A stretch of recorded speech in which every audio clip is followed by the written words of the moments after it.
ప్రభుని యందు ప్రియ దేవుని బిడ్డలారా, దేవుని నామమున మీకు వందనాలు. తపస్కాలము 4వ వారం గురువారం. దివ్య పూజాబలి పఠనాలు నిర్గమకాండం 32వ అధ్యాయం 7వ వచనం నుండి 14వ వచనం వరకు. కీర్తనలు 108, 106, 19, 20, 21, 22, 23 వచనాలు. యోహాను శుభవార్త 5వ అధ్యాయము 31వ వచనం నుండి 43వ వచనం వరకు. మోషే తన ప్రభు అయిన దేవునికి మొరపెట్టి, ప్రభు, నీ కోపాగ్ని ప్రజల మీద రగులు కొననేలా. మొదటి పట్టణము నిర్గమకాండము 32వ అధ్యాయం 7వ వచనం నుండి 14వ వచనం వరకు. ప్రభు మోషేతో, నీవు కొండ దిగి క్రిందికి పొమ్ము. నీవు ఐగుప్తు నుండి నడిపించుకొని వచ్చిన ఈ ప్రజలు భ్రష్టులైరి. వారు కన్నుమూసి తెరుచునంతలో నా ఆజ్ఞ మీరిరి. పోత దూడను ఒకదానిని తయారు చేసుకుని దానిని బలులతో ఆరాధించిరి. ఇశ్రాయేలీయులు, ఐగుప్తు నుండి మిమ్ము తోడుకొని వచ్చిన దేవర ఇతడే అని పలికిరి. ఈ ప్రజల తీరు నాకు తెలియను, వీరికి తలబిరుసు ఎక్కువ. నీవు నాకు అడ్డు రావలదు. నా కోపము గనగన మండి వారిని బుగ్గి చేయను. కానీ నీ నుండి నేను ఒక మహాజాతిని పుట్టింతును అనెను. కానీ మోషే తన ప్రభు అయిన దేవునికి మొరపెట్టి, ప్రభు, నీ కోపాగ్ని ఈ ప్రజల మీద రగులు కొననేలా. నీవు మహాశక్తి వలన బహుబలము వలన ఈ ప్రజలను ఐగుప్తు నుండి తరలించుకొని రానేలా.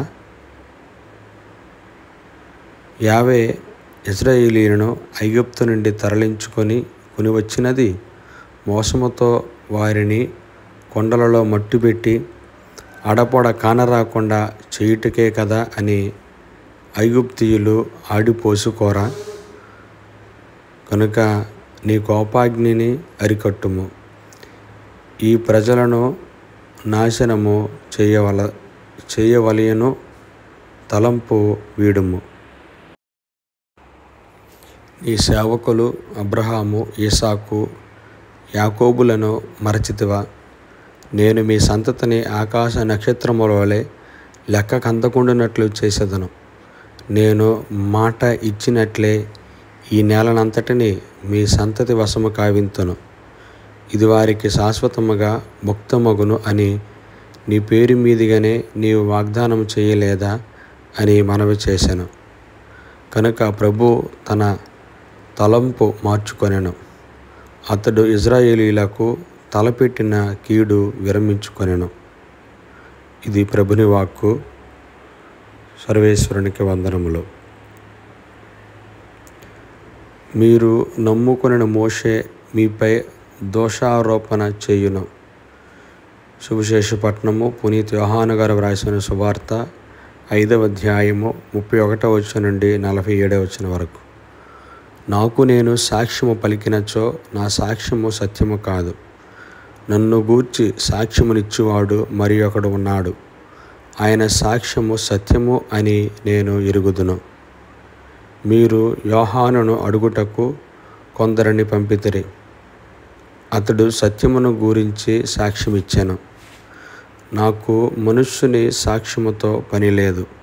కానీ మీరు రక్షింపబడుటకే నేను ఇట్లు చెప్పుచున్నాను. యోహాను కాంతితో వెలుగుచున్న దీపం వలె ఉండెను.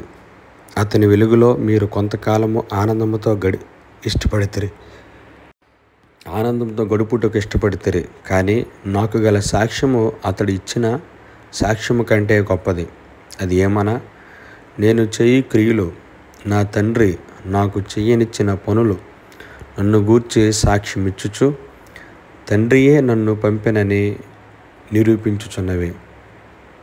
నన్ను పంపిన తండ్రియే నన్ను గూర్చి సాక్ష్యమిచ్చుచున్నాడు. మీరు ఎన్నడూ ఆయన స్వరమును వినలేదు, ఆయన రూపమును చూడలేదు. ఆయన పంపిన వారిని మీరు విశ్వసింపరు, కనుక ఆయన వాక్కు మీ యందు నిలిచుండలేదు.